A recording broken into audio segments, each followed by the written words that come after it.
All right. Game time, son. Game time, son. So I should probably just make Friday live streams a regular scheduled thing because I always do them in the afternoon. And it's usually my favorite time. It's probably the most fun I have, like on camera creating content, is Friday afternoon. I don't know what it is. Beginning of the weekend, in a good mood. And I don't know. There seems to be great stories all the time for me to cover that enable me to laugh at the world and or potentially sound smart, depending on the depending on the story. And obviously today we are going to be talking about the barn burning updates in the Diddy trial. Okay. There's been a lot that has happened in the last couple of days, like a lot. All right. Like a lot. Okay. Hillary Clinton and Obama getting brought into this thing. You guys heard about that? Also, Cassie forced to read aloud some very shocking text messages from, between her and Diddy about her willingness to do freak-offs. And anyway, listen, a girl's a freak, dog. I'm not going to take that back, okay? She's a very freaky girl. The kind you don't bring home to mother. Now, that song applies, okay? Because let me tell you something. So, Cassie has been presented to everyone as Diddy's like 11-year girlfriend, right? Like it's his girlfriend. Now, I'm not saying that she wasn't. But Diddy has like 68 babies' moms, right? Okay? Like, tons of babies' mothers. And Cassie, in a text message we heard 2 days ago, was like, I can't wait till we have children together. How come Diddy never put a kid in her, do you guys think? Think about that. Just hold that thought and we'll come back to it. Okay. What's up? We are live, Jesse Sanchez. What's up, bruh? Crypto Beauty. What an enticing name. My goodness. Makes me want to shut this live down and go look at your page and then go to your Instagram and see if you can live up to the name. But I'm not going to, because we're going to talk about another beauty named Cassie, who is a complete freakadeek.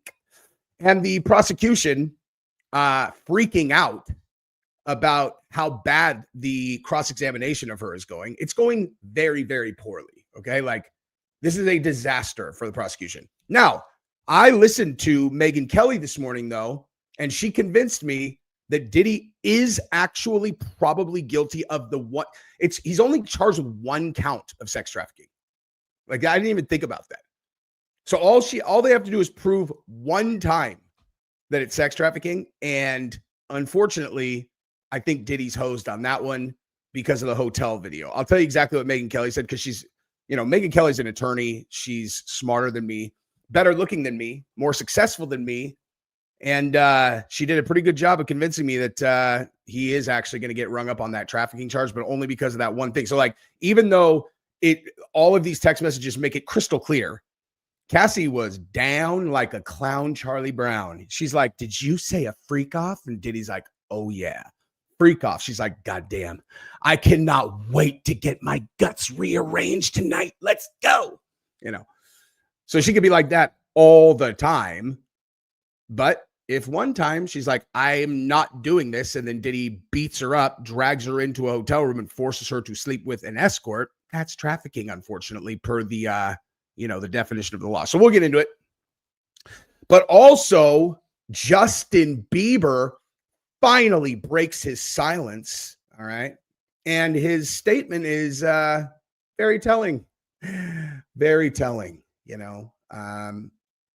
But there is an additional layer to the entire Bieber involvement in this that I will go over due to new information about his situation in Hollywood that I can now, kind of mesh together with the previous stories we talked about with him.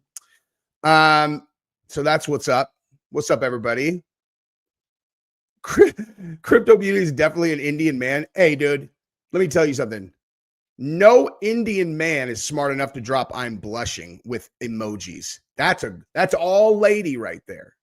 That is all lady. Okay. So, by the way, if you guys have not subscribed to the channel, that would be amazing. You know, we're handshaking it. Look at invisible handshake. Now, if you don't do it, you shook my hand and then didn't live up to it. What kind of person does that? The kind of person I don't respect. Just kidding. Anyway, okay, so let's do this. I mean, this isn't important, but I really hope he has a micro member, longtime subscriber, first time chatter. What's up, Jay Brad Toy? Dude, that's funny. That is funny because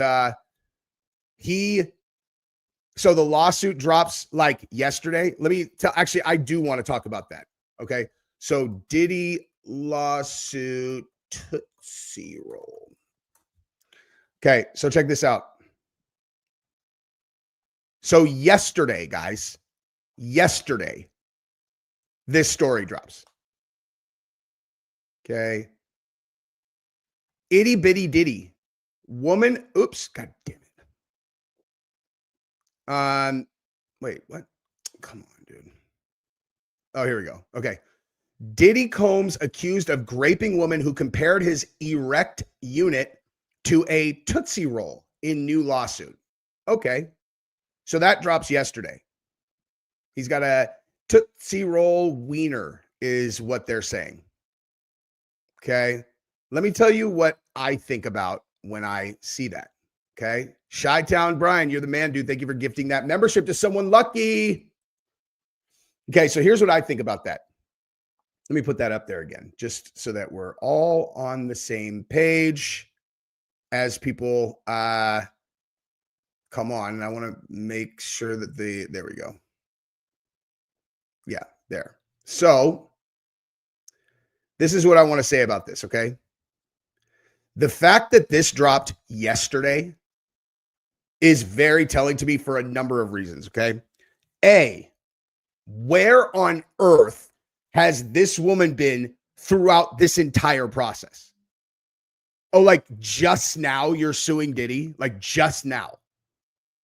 Like everyone has sued Diddy, okay? Oh, and in your lawsuit, you specifically say, he's got a penis that looks like a Tootsie Roll. It's so tiny. He's got a little itty bitty Tootsie Roll weenie. I'm like, you want to know what this looks like to me? Okay.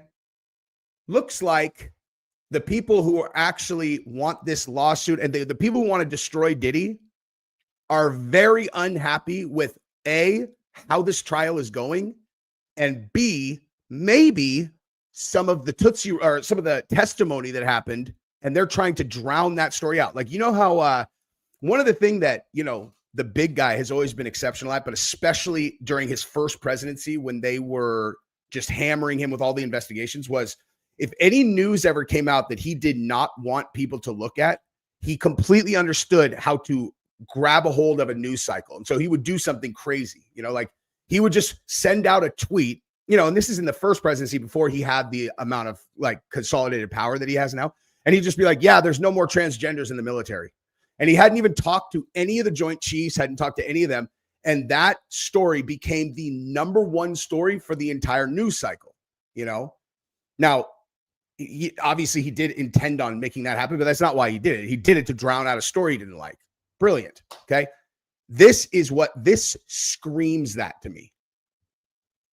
Right?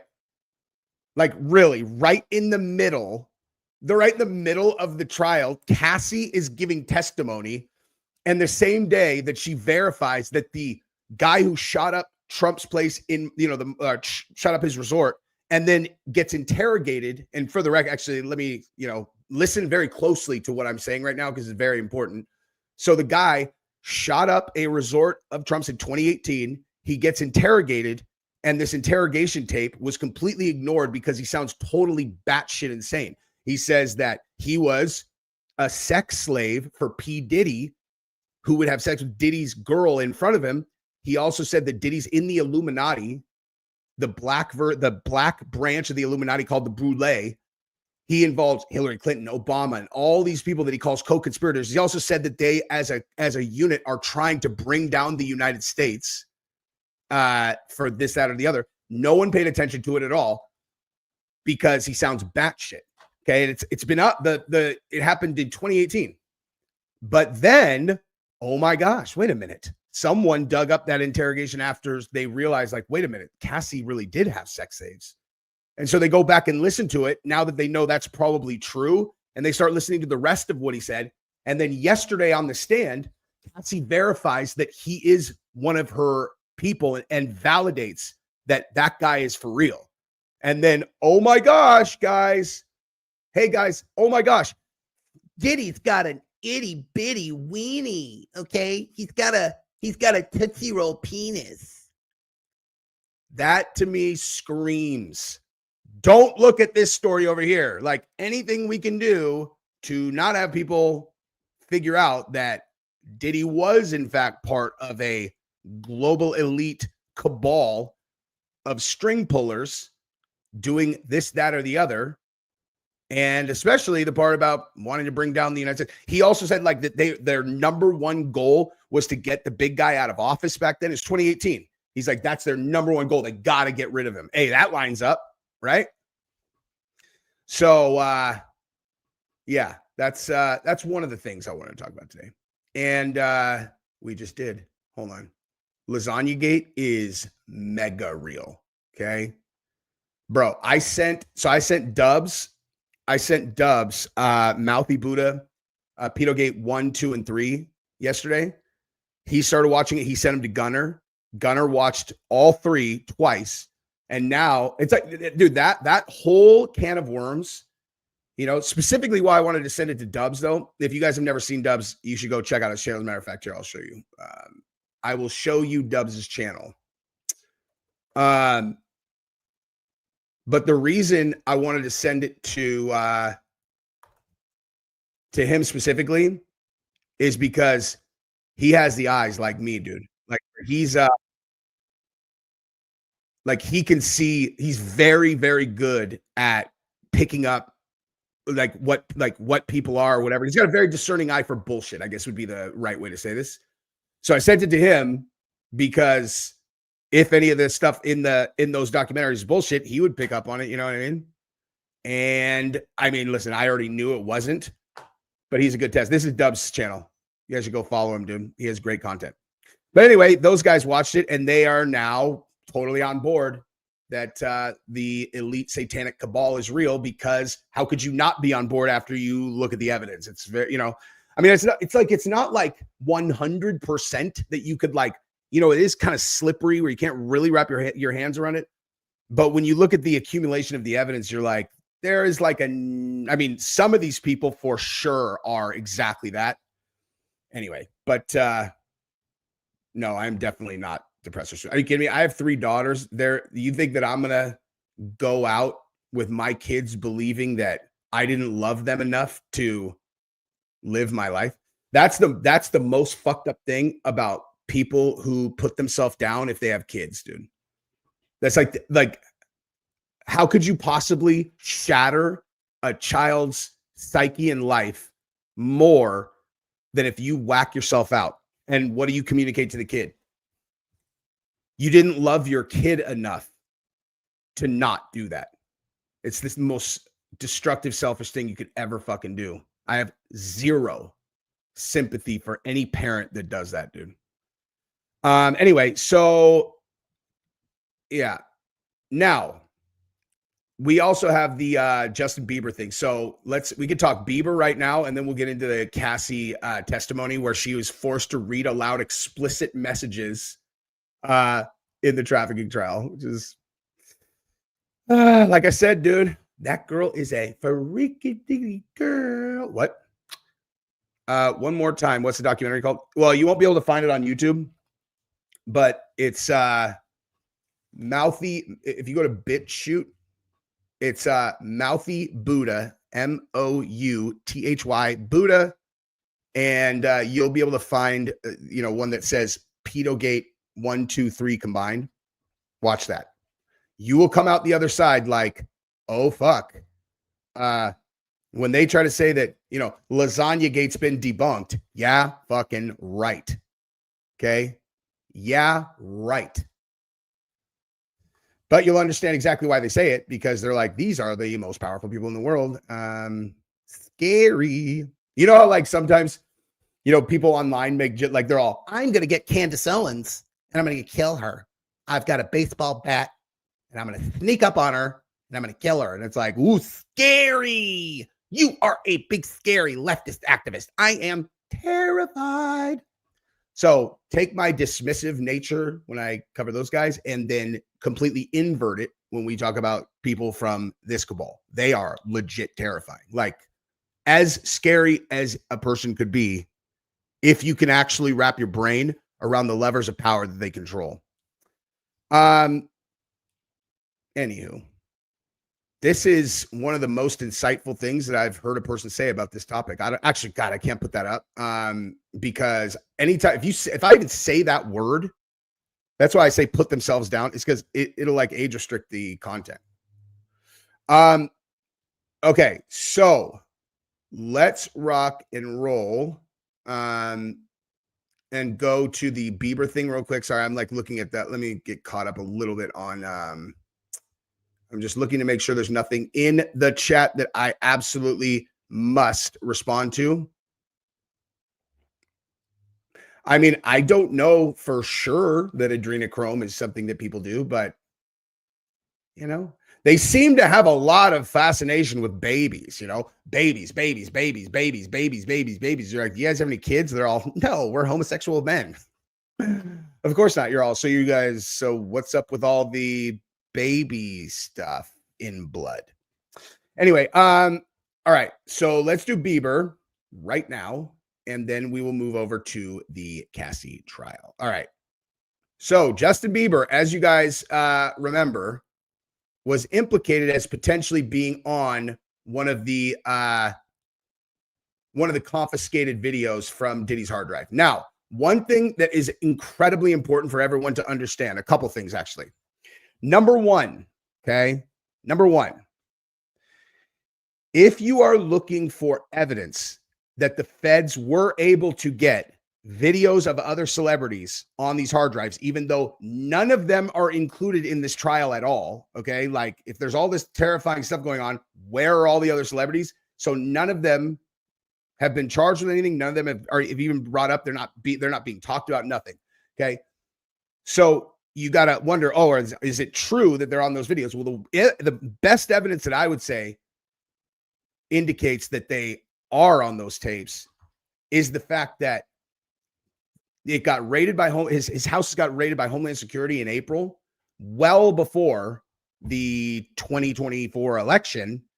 And all of a sudden, all of these entertainers who had completely stayed out of politics intentionally, and actually many of them had made statements specifically that they were not going to talk politics, or in the case of Snoop Dogg came out and said, I love, I don't want to say his name either, DT.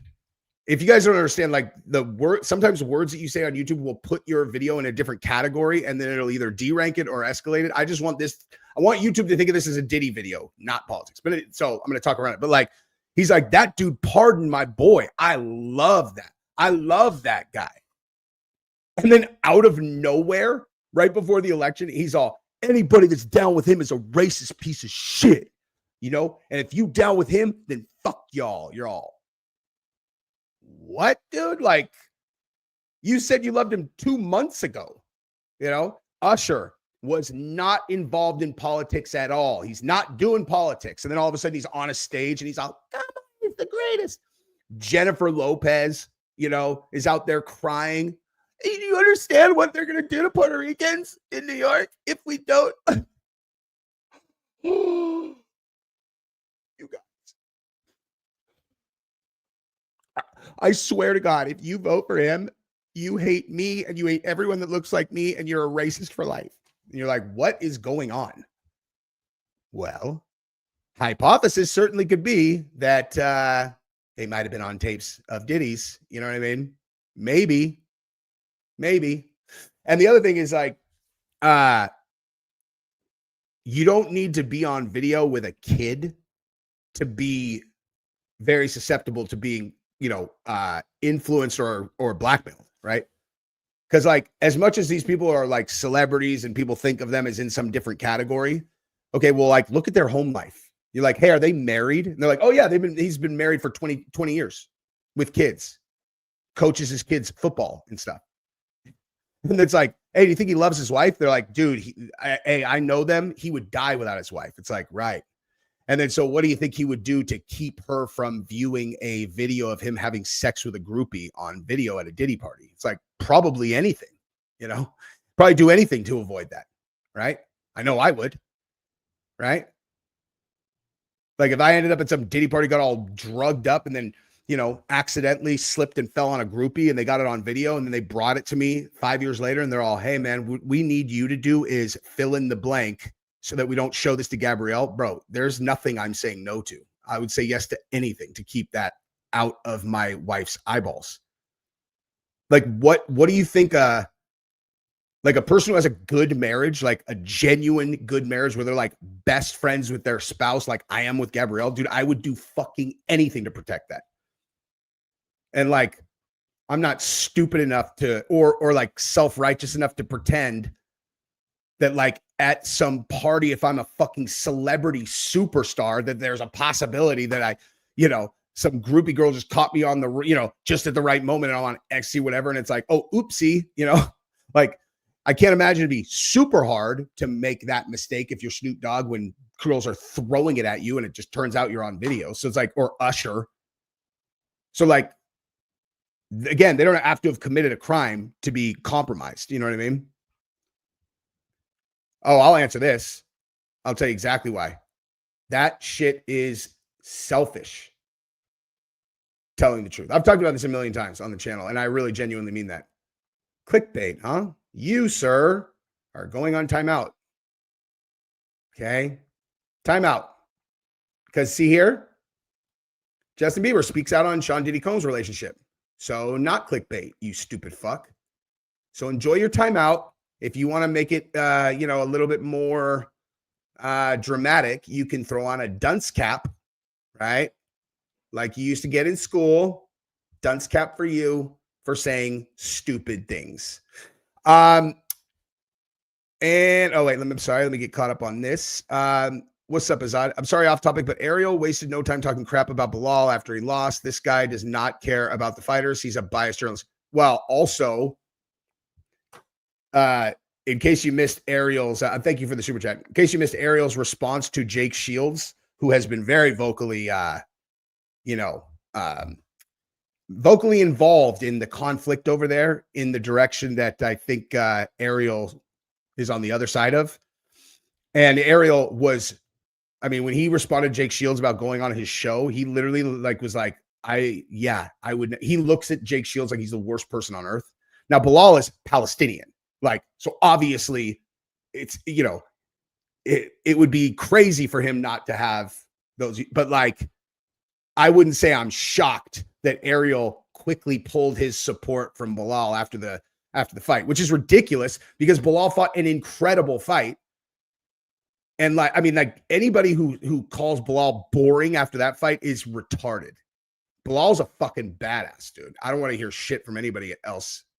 Rachel, thank you for becoming a member. Bilal's a savage, dude. People need to shut up with that. Anyway, I know Bilal hasn't said a word. I had Bilal on my channel, and so I know him and I have his cell and stuff. I texted him that, the next day afterwards, something really nice about his performance and, especially at the end of the fifth round when he was so beaten up and then he fucking reversed that clinch and got the throw. I was just like, that is I just sent him something really nice. And he has an iPhone and it went green. I think he had his phone off. So anyway, okay. So I did lose my train of thought on what we were talking about over here, though. So we're just going to go straight into this. All right. So a representative very important context. Okay. So when they were talking about the videos and the celebrities that were potentially on the videos, right? There was a moment where the New York Post ran a story stating that they had confirmed that there was a Diddy video that they had seen the video or screenshots of where Diddy is with is like engaged in a sexual act with an A-list celebrity that is bigger than Diddy, like a bigger star than Diddy. And the reason that they wouldn't release who it was is because the person might have been underage at the time that they were performing this act. Okay. Like this is not, I mean, I could pull it up, but if you guys know my channel, you've already seen it. I've shown it to you 100%. It's exactly that. Okay. Bigger star than Diddy, potentially underage at the time. And it's a dude that then they were on video, you know, having sex. So like, I'm like ipso facto, it's Bieber. It has to be like, who else would it be? Right. You know, cause like Usher, I mean, maybe, but Usher's not a bigger star than Diddy. Bieber is, right? So that's kind of like important context related to now Bieber responding finally. And we'll talk about that in a second. Arthur Jones, thank you for the super chat. Been watching since the 2022 Balenciaga video. Keep killing it, man. Who you got in the Oliveira fight? Dude, how, like, anybody who liked that Balenciaga video, how, like, this is like open sesame. All of a sudden, all the stuff we suspected is being verified as true. You know, there's another thing with Epstein Island that just came out. I'm going to do a video about it later. Like there's another video of Epstein Island, man. These are, it's all going to end up being true. In the Charles and Ilya fight, I've been thinking about that a lot, man. Very, very tough fight to call. I heard that Ilya is a massive favorite, but dude, fucking Charles Oliveira's a nightmare. But he does get punched. That's the thing, is Charles gets touched. I think Ilya can knock anyone unconscious if he lands. So probably leaning Ilya, but you know, either way, I'm a huge Ilya fan and a huge Charles fan. Freezy, what's up, man? Thank you for the super chat. What's up? Just good coverage. Hello to Smoke Show Gabby. She's not here, Freezy, but I will. Oh wait, actually, she probably is here. But I will tell her. Thank you very much for the super chat, good sir. Okay, so on the so that's the assumption has always been that it was probably Diddy or Bieber that was on that tape, right? So a representative, Justin Bieber, said the singer is not a victim of Sean Diddy Combs. Okay, so listen to the exact statement that he said, right? Although Justin is not among Sean Combs' victims, there are individuals who were genuinely harmed by him. Shifting focus away from this reality detracts from the justice these victims rightfully deserve, a representative for Bieber told TMZ. Okay, now also additional context to this was Stephen Baldwin, Haley's, you know, his wife's father, actually made a statement publicly where he said, you know, Justin's going through a lot related to the, you know, with this whole Diddy thing. He's lucky he has such a good girl by his side. Okay, well, like, why is he going through a lot if he's not involved in any of this stuff, right? So again, listen to exactly how this is worded. Although Justin is not among Sean Combs' victims, okay? So not among the victims. Hey, does that say Justin has never had sex with P. Diddy? No, that does not say that. Does it say Justin was never willingly kind of coerced into going down on Diddy? Nope, that doesn't say that either. Doesn't say that either. It says he's not a victim. So bottom line is, if it has no effect on whether or not it's him on that tape, zero, except that he's saying, you know, if it is him, he's not taking the angle that he was a victim, you know, as simple as that. Right now, here's the one thing though, that is the like additional layer that I wanted to throw in. So kind of right after, if you guys watch all my content, I did that video about Bieber, about Ashley Bieber, and her pursuit of Justin in kind of like an extremely unhealthy way, in my opinion, you know, where she was basically like stalking him and all that, and especially like the stuff she was copying with Selena, all that, right? Right after I dropped that video, all of a sudden is when Candace and Brett Cooper started doing their coverage, where they were saying that like this whole thing with Bieber and all of the negative stories is all like a coordinated effort being run by the record company and Scooter Braun, because Bieber's trying to get out of his contract. So I have no idea what the validity of that is. But what I will say is, if that is happening, it's totally like, it's not rocket science. If you want to put a story out there that says it's a person who is a bigger star than Diddy and they might have been underage and it's just like a rumor. Okay, everybody's going to know they're talking about Beiber, right? Who else could it possibly be? It's a dude, bigger star than Diddy. You're already down to like a handful of people. So like it's possible they planted that story and the whole thing is not real. But actually, I take that back. No, it's not. I retract that. I completely forgot. In the New York Post coverage, they reached out to that person's rep or that person's team, and their team verified that it was real. That like whoever it is verified to the New York Post it was real. But they did it under anonymity because of the whole thing. And they said that they're just hoping the video does not come out. It was something like, it feels like he has a sword of Damocles hanging over his head, not knowing whether or not the video is going to get out, so on and so forth, etc. So we'll see, like I have done a lot of coverage on Beiber because I have been basically, what I do here professionally is I make videos about stories that are trending and are hot. Okay. So like, I know what topics people are interested in.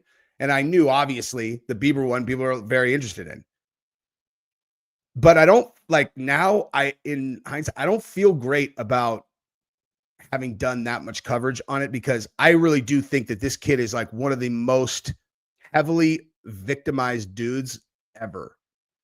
Like when I see those clips of him rolling up on the paparazzi and he's like, money, money, money, money, money.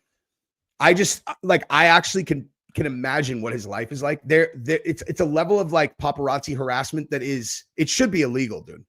In my opinion, like it should be illegal. Like how the fuck is a person supposed to function as a regular person if every single time they step out of a safe place, which is like their own home, there's an army of people photographing them, following them everywhere. It's like, dude, if one person did that, like just think about this. If you're not a celebrity, if one person behaved like the army of the paparazzi, you'd be able to file a restraining order and they might even get a stalker charge. Do you know what I mean? Like seriously, think about that. It's like one person does that, oh, hey, where's he going to be? And then they go there and then they just film you. They just constantly film you. Dude, you'd be able to say that person's a stalker and a psycho. But because they're paparazzi, there can be an army of them and they all do that to you and harass you constantly. It's bullshit. Honestly, the entire paparazzi thing is bullshit. I don't have like the best solution for it in terms of like, how do you regulate that? But I don't know. Maybe you start applying stalker laws to them. Anyway. All right. So let's move over now to the Cassie stuff because, oh my God, like I said, she was a very freaky girl.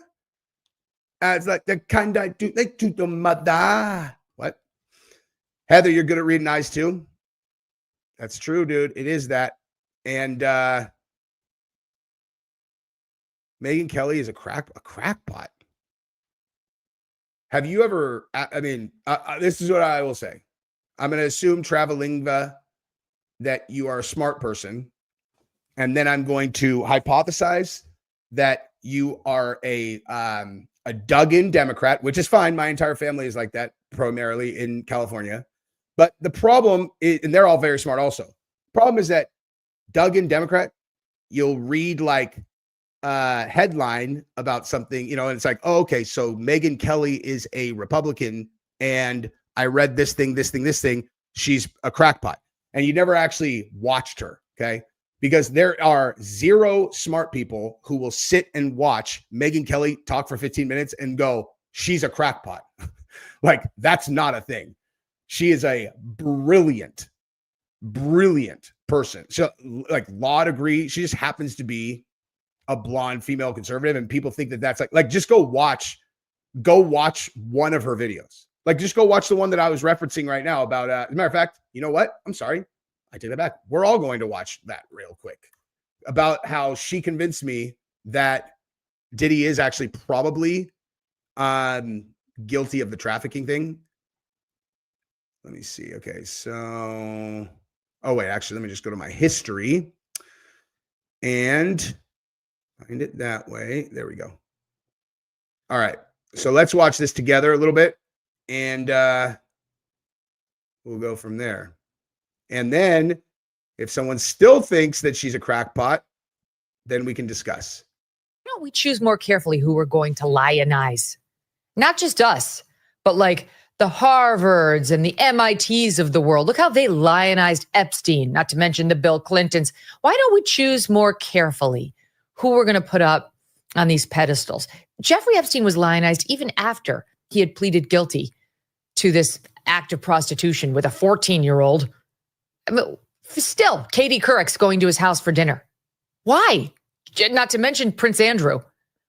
We're so obsessed with people who attain great wealth and have the trappings of it all around them. It's like some sort of magic elixir to other people, even if they're wealthy too. Like, you must know something. You must be someone.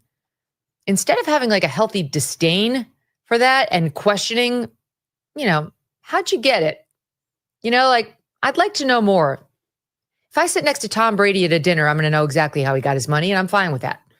But like an Epstein and a P. Diddy or a Weinstein, about whom there's always been a rumor mill of bad behavior, I mean, it just makes you wonder, like, before you actually get in business with this person or in bed with this person, how much more would you need to know? How much due diligence should you be doing? And Diddy and Vince McMahon have the exact same taste in what they like, their kink stuff. I'm going to fast forward to where she gets the actual trafficking thing.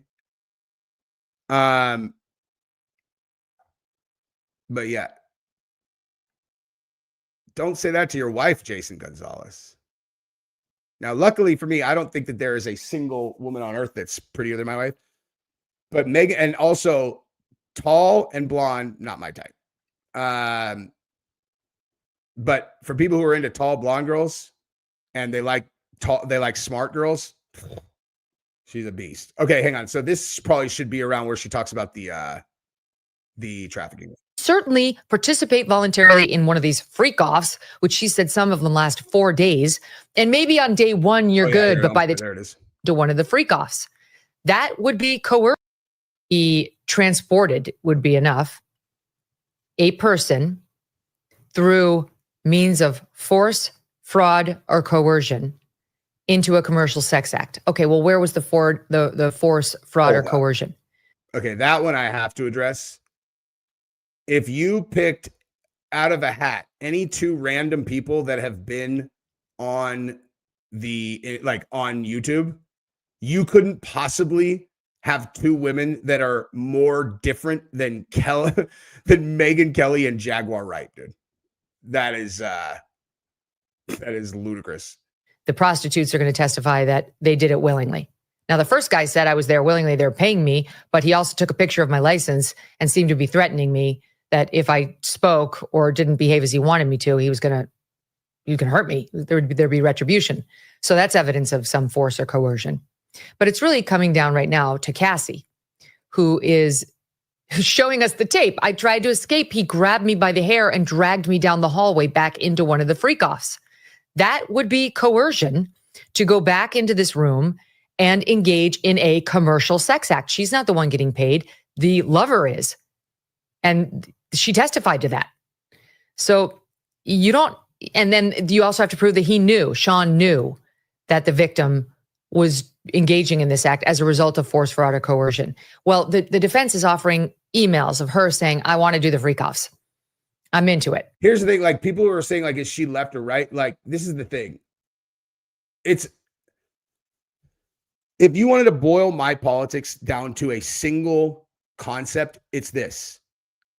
The idea that there are left and right, and then that indicates whether, like, what a person is that in and of itself is so dumb to me that it actually hurts my head even thinking about it.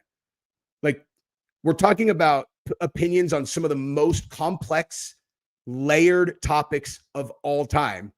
And if you have someone who is incredibly smart, who is way more intelligent than me or whatever on a certain topic, the idea that like it's all, oh, but that guy's on the left. It's like, so you can't listen to him. Like that is so fucking dumb. It's so dumb. Megyn Kelly is just a common sense, smart person. Like you can say she's right or whatever, but the reason that she would fall into that category is because she has specific opinions about specific topics, you know, like when you have like, really hardcore dug in people on just on, I'm on this side or that side. That's the worst thing you could be. And I'll tell you exactly why, right or left. If I meet a person and I have a conversation with them where we just start exchanging ideas and I realize that they're one of those, I already know what they think about everything, like everything. There's no topic where I don't already know their opinion. Okay. You definitely do not want to be a person like that if you want to earn the respect of a smart person. Okay. Because like smart people are going to, even if they are a smart person, a really smart person with a people smart person is going to go, oh, they're a moron. You know, you buy into that. Like someone has no credibility because you think they're on this other 50-50 team. Like it's ludicrous. Okay. Like just as an example, like Destiny, who I went out of my way to be a complete fucking dick to because I didn't like what he said about that fucking firefighter. Really rubbed me wrong, dude. Then he tried to humiliate me by bringing me on his show. So yeah, I shit on it on YouTube. But I can objectively tell you that, like, even though everything he says about Trump is ludicrous, he has Trump derangement syndrome to the max. He's extremely smart. And there are a lot of other topics that I listen to him and I'm like, God damn, like that. He's a fucking smart person. We couldn't possibly be further apart from each other if you're only going left and right, but I can respect his opinions because he's a smart guy. And like to write off Megyn Kelly as a kook is just ludicrous. You're just not listening to her. Like just let her talk and then decide. Can't wait to freak off. It's all from 2009 so far, 2010. There was some testimony, some email correspondence. They're not sharing all the email language with us. Before that 2016 one that resulted in the beating that we saw in the hallway. But even if they have an email suggesting she wanted to do that one and she's disputing that, seems pretty clear on the tape she was done with the freak off. Seems pretty clear the consent had been. Okay, we're going to have a challenge. Anybody who's on here like Megyn Kelly's an idiot, that's fine. Chat, like you guys chat that stuff. But the rule is you need to say Megyn Kelly is an idiot and then cite an example of why. Just one. And it can't be something nebulous, like an actual specific example. Because otherwise, you're most likely getting tricked without you realizing it. Oh my God, she's a blah, blah, blah. Like she's objectively not an idiot. Like she's objectively smarter than you and me. And withdrawn. And by the way, as a legal matter, a woman can withdraw her consent to a sex act literally in the middle of sex. The first 2 minutes can be consensual. And if she says, I'm done, get off of me, the next minute would be rape. She's talking about legally, by the way, guys. Like she's talking about because she's talking about whether or not they've proven the sex trafficking charge for the record. So she's an attorney. If he doesn't listen, that's the law. So you can certainly participate voluntarily in one of these freak-offs, which she said some of them last 4 days. And maybe on day 1, you're good. But by the time you're on day 4, you're saying, I want to get out of here. Let me go. And if he chases you down the hallway and grabs you and pulls you back into the room where the commercial sex worker is there on the clock for money, you're effed.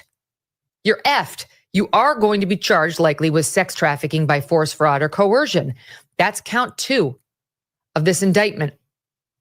Now, maybe the jury will be persuaded. Maybe the defense has one of these emails or texts for every single freak off. She said there were hundreds, so I doubt it. She's doing more. You're not the boss. That's a funny name. Is that your real picture? Very pretty, if so.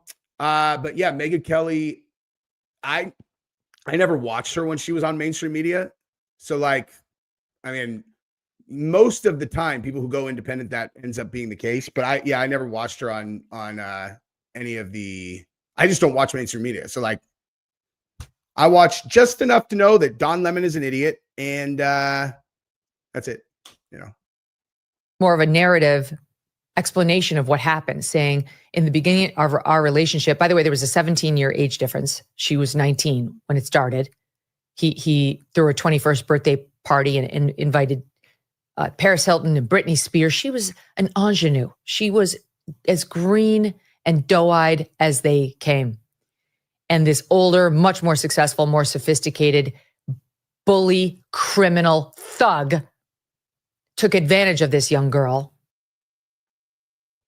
My man, what's your issue with Megyn Kelly? Like, and also, hey, she clearly does understand the statute because she's explaining it right now. Like, and also, if you think you need to go to law school to understand that, like, if you look up a specific charge and it's like trafficking is when blah, blah, blah, like, it's pretty straightforward. It's like, here's the definition. And then you listen to what happened. And it's like, okay, did they prove it or not? You know? So beautiful. Everything in front of her, and lured her into his world through promises of making her in the music industry, remaking her, making her over, teaching her how to dress and how to be in a way that would be enticing for others. Of course, that would be extremely alluring for any young woman. But there was a price to be paid. And in the beginning, he wooed her. My God. Whoa, wait a minute. She interviewed Olifantis? Let me tell you something right now. Without getting into the weeds on that. First of all, I didn't know that. But I will tell you right now, no person, if Lasagna Gate is what we think it is, okay?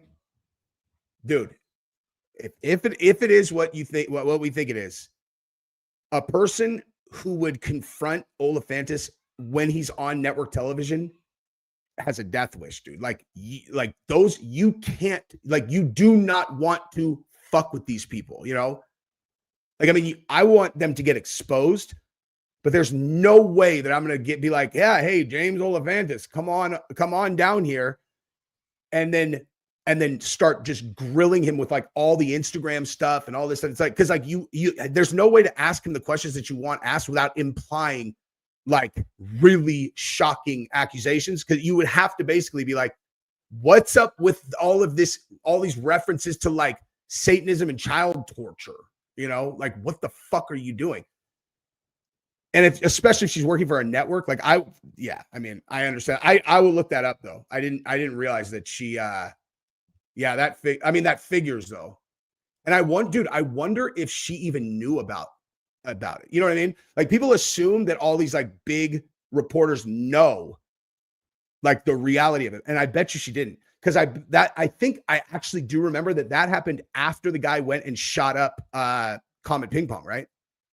Because my whole hypothesis on that was like when people started looking, they created what essentially would be like, if it was government, like a false flag distraction. They have someone go in, then fire a shot so that they can completely change the narrative, debunk Pizzagate, right? They're like, oh my God, Pizzagate's this insane QAnon thing. So crazy that this guy came in and shot up Comet Ping Pong. He took one shot, no one got hurt. And yeah, it's a bunch of freaking kooks. And you know what you end up not doing is like looking at his fucking Instagram, like how about you just look at his Instagram prior to him making everything private and taking all this stuff down? Because go ahead and explain to me how a person who is named one of the 20 most powerful people in Washington, D.C.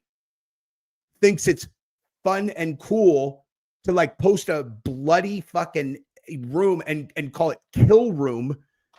And then have all of his little freak buddies, all that, or post picture of like a little kid with hashtag chicken lover and all that stuff. You're like, like the only way to ask him about this, you gotta like, she probably didn't know.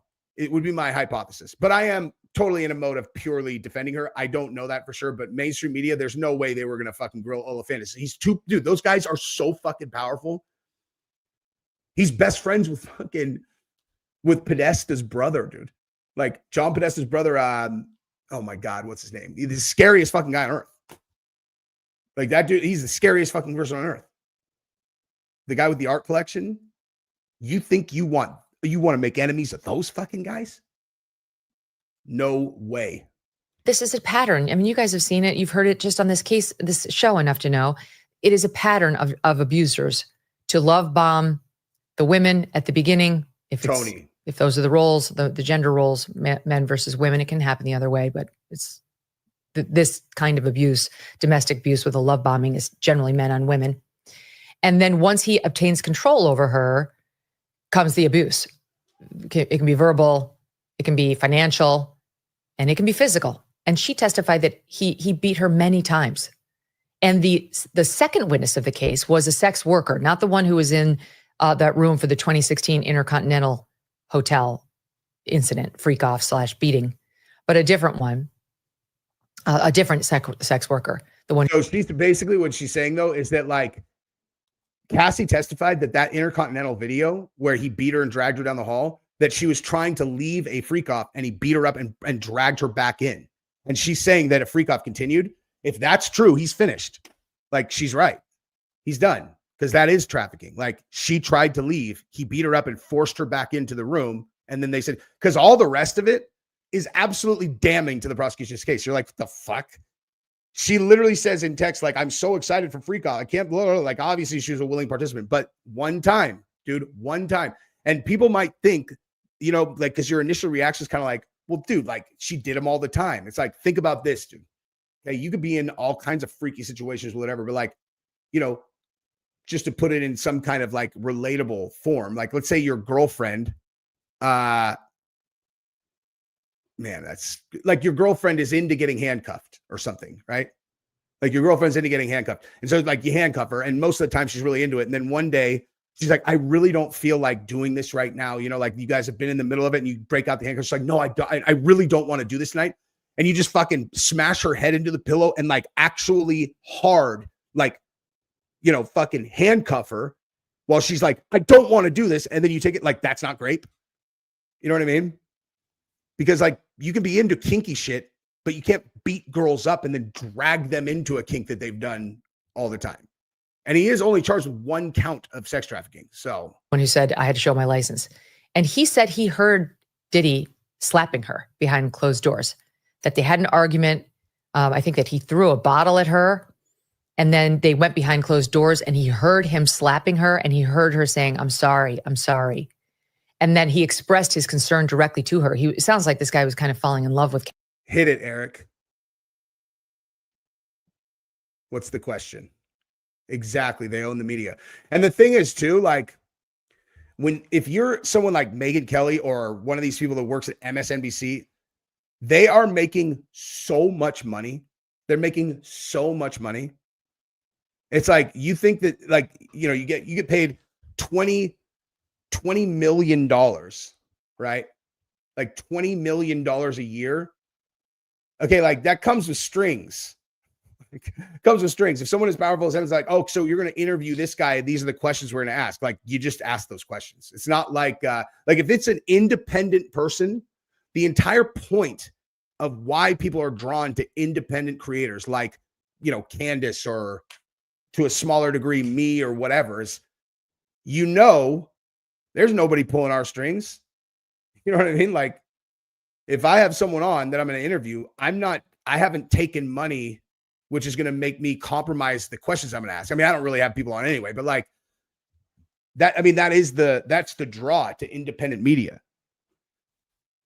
But, like, and so if someone had him on as an independent and they just threw softballs, didn't ask any of the hard questions, the only excuse you could have is they weren't well researched. Like, why didn't you ask him about that, dude? You know, that's happened before. Like, that, a perfect example of that was when Rogan had Jack Dorsey on from Twitter way back in the day, and he interviewed him, but, like, Rogan, like, kind of, like, superficially knows about censorship, whatever, or, you know, at the time, but he wasn't like dick deep in all of it. And he got murdered in the comments for it. So he had Dorsey back on, and he had Tim Pool come in so that Tim Pool could ask all of the questions. Dorsey brought in his head of safety or whatever. And then, you know, Tim Pool asked them all the hard questions. Still it's like a great episode, dude. Like, that's one of the best JREs ever. And believe it or not, she lied a lot. You know, she actually told lots of not truths. I believe, allegedly.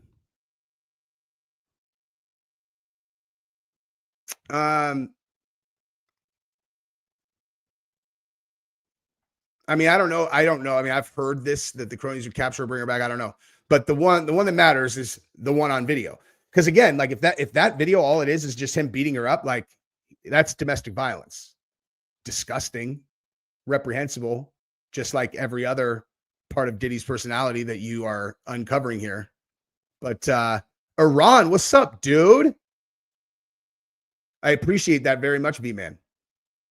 That's dope, man.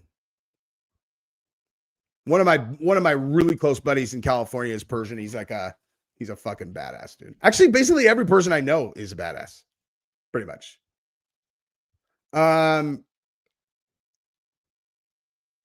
They're giving him the Kanye treatment. Oh, Diddy? Well, Kanye waged war with an ethnic and religious group. Diddy waged war on BlackRock, Vanguard, the money guys. So dumb. Like, it's so dumb. What he did was so fucking dumb. You know? You literally wrote an email to Diageo, a $100 billion company, and said, if you don't do this, this, and this, I'm going to burn the entire house down. I'm going to sue you guys and cry racism. Completely baseless horse shit. And he actually went through with it. He sued them and said they were racist. Completely disingenuous. And it's like, oh, top 5 largest shareholders. You got Vanguard in there. You got BlackRock. And the stock got crushed 20%. It cost them $22 billion in market cap. And it has not recovered. Okay. They were going to fucking destroy him. Of course. Like, this is what I'm saying. There are levels to this game, dude. If you think that like, oh, Diddy's on the same level as like Tony Podesta, or Diddy's on the same level as, you know, even more so any of these BlackRock guys because he's famous and he has $1 billion, you're fucking out of your mind. Like, whoever can touch the government, whoever has influence over the government, all right? Like, government, you have two sides, like, of ways that a person can get hurt. They can just get killed, or they can have everything taken away. And that's what the government does. Like, the government, you got to keep in mind, like, what the government actually is. It's the organized guns. That's like, when you look at these charges in some cases, like when you look at charges in cases where, you know, you listen to the actual behavior, it's like, you know, I know we have some people on here who hate Megyn Kelly, which I would assume you also hate Trump, but like, when you look at the case that he got convicted of 34 felonies of, like, he went through the justice system and they actually did that to him. Like, he literally paid an invoice. That's it. That's the whole case. His attorney paid an invoice, or paid someone, and then invoiced his campaign $100,000, and he paid that invoice. And they convicted him of 34 felonies. Okay, you can hate Trump all you want, but like, the government has ultimate power. They can do whatever the fuck they want, you know? And so if you can pull the top strings up there, if you can pull strings where you can get someone raided by Homeland Security, you know, and then have them prosecuted, and you can actually have the prosecutor keep this case only to Diddy. Like, that's real fucking power. Okay. Like, that is like real power. Now, I've told this story before. Now, people have been asking me a million fucking times lately to talk about my Ibogaine experience. And I will do an episode on that. I'll do an episode on that, but I will tell you one specific part of the Ibogaine experience because it applies to this directly. Okay. So Ibogaine is a very, very strong psychedelic. As a matter of fact, I'll show you guys. Like, so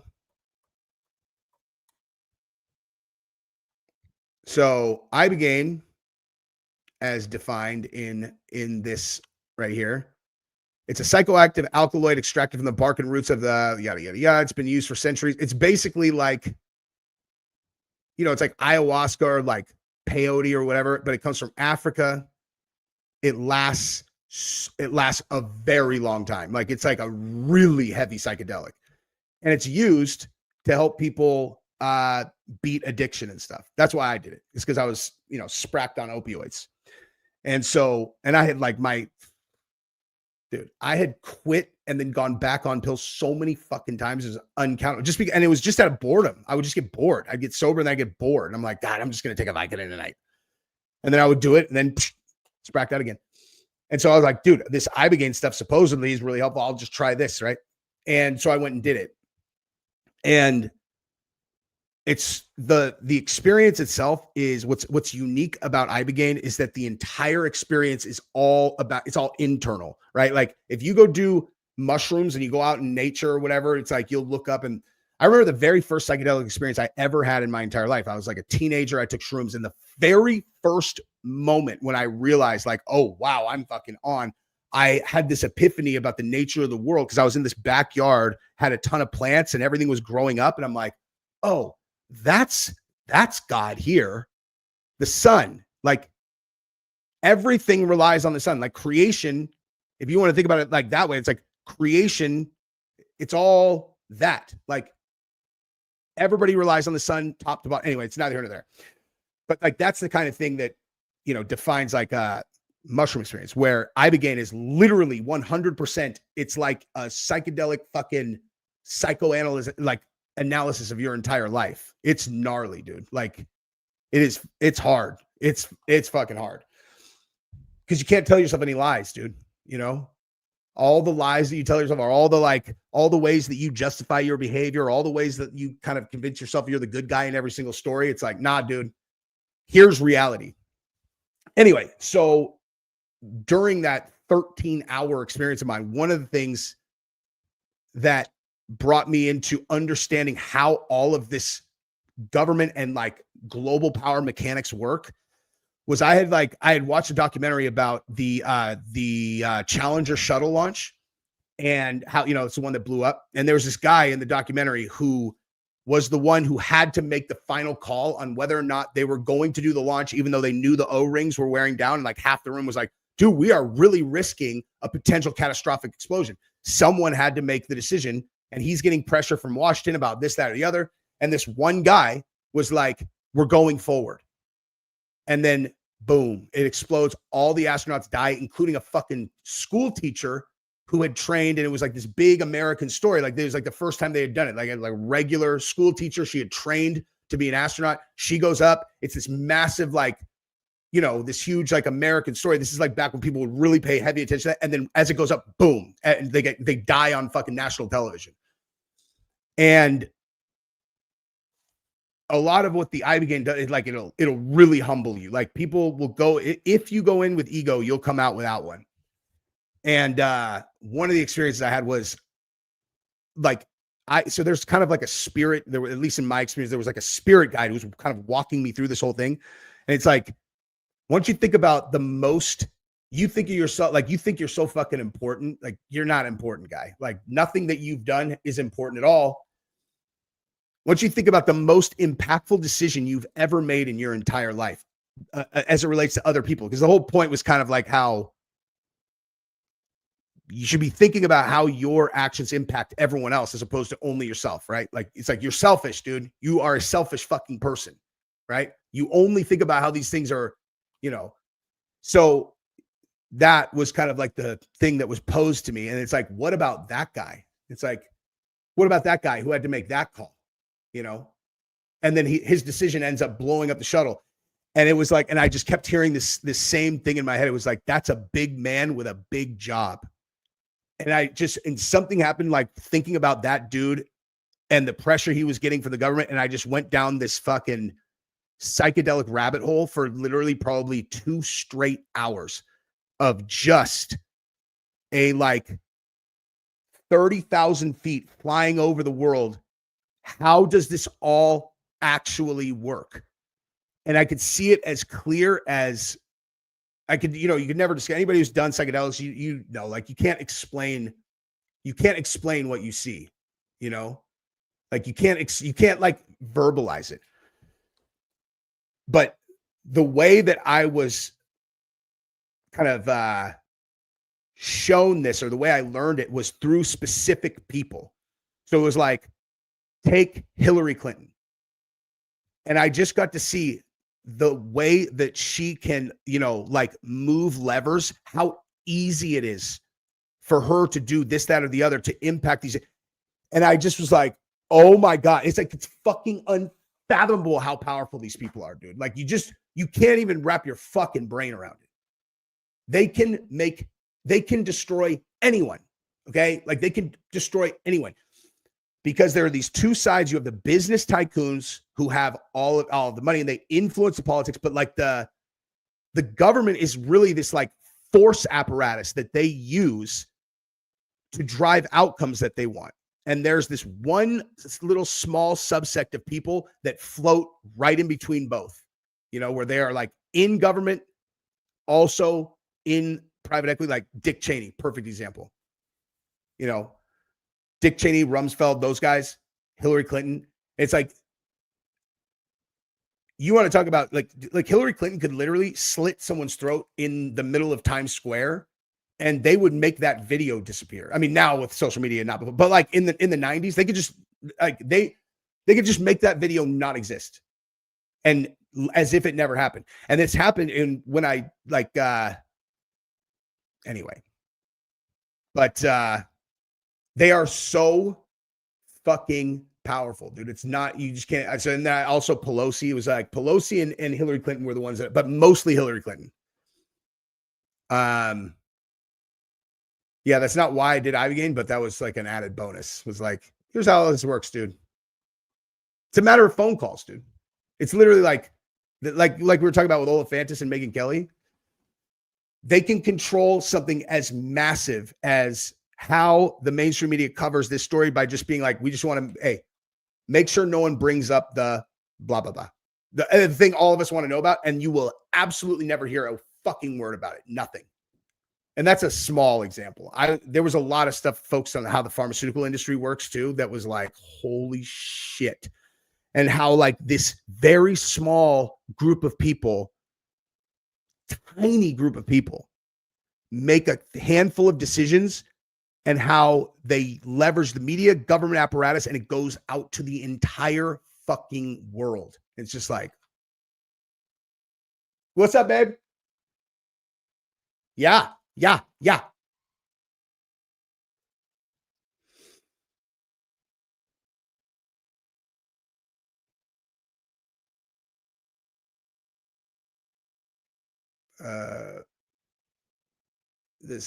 Wait, what? The space shuttle story is a psyop? The Challenger space shuttle was a psyop? I've never heard that before. And no, it wasn't. Okay. That was still like during the Cold War when America's trying to establish that like we're the dominant force in the world. There's no way that the American government would have blown up a shuttle that everybody was watching when we're competing with the Soviet Union. That's absurd. All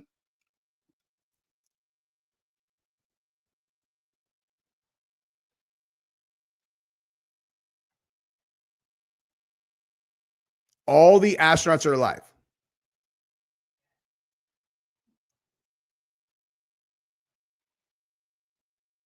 Okay. I'm going to go out on a limb and say, I mean, who knows, dude? I don't know nothing, man. I don't know nothing. Okay, but let me ask you this. Anyone who says it's a psyop, what was the purpose? Why? Why would they do that? What possible benefit could there be to faking a failed shuttle launch that blew up and killed everyone? Like that should be your first question before you buy into, and no. I'm not going to look it up. I need you guys to explain to me what the benefit was. Then I'll look it up.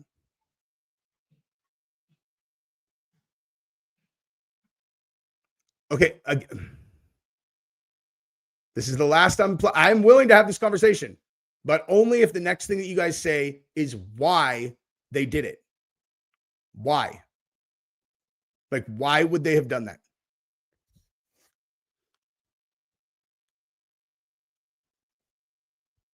Because they knew that the Bible would be proven we never landed on the moon, brother.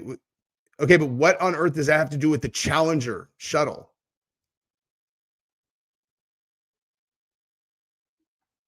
For me, Ibogaine, my dude. You can email me, though. We can talk.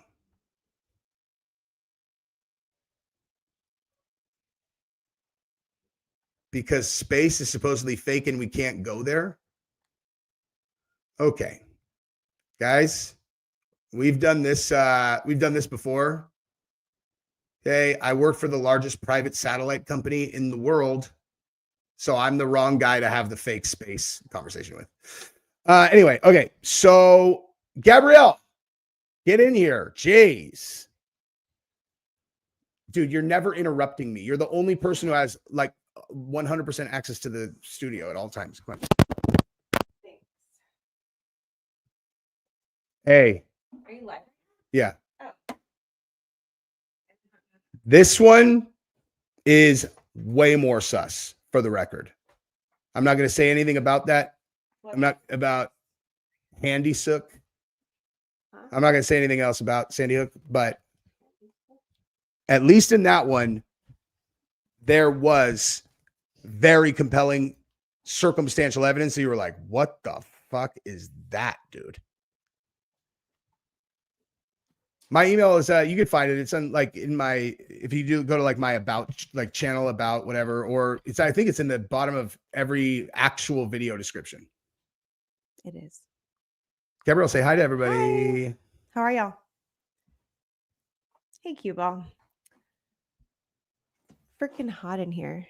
Dude, we had a bunch of like pretty ass girls in here chatting today, which is, I'm so flattered when girls like my content. Like, I don't know why, because I just always assume like, of course, like dudes will think this shit's funny, but if a girl thinks that like That's my when stuff's you know good, you're funny. no, I just think it's flattering. So You know? flattering. Gabrielle's like, I like when big black dudes like my content because that means I'm pretty. I'm like, Gabrielle, jeez. My goodness. Anyway. It's gonna be one of those days. Yeah. Hey, y'all. All right.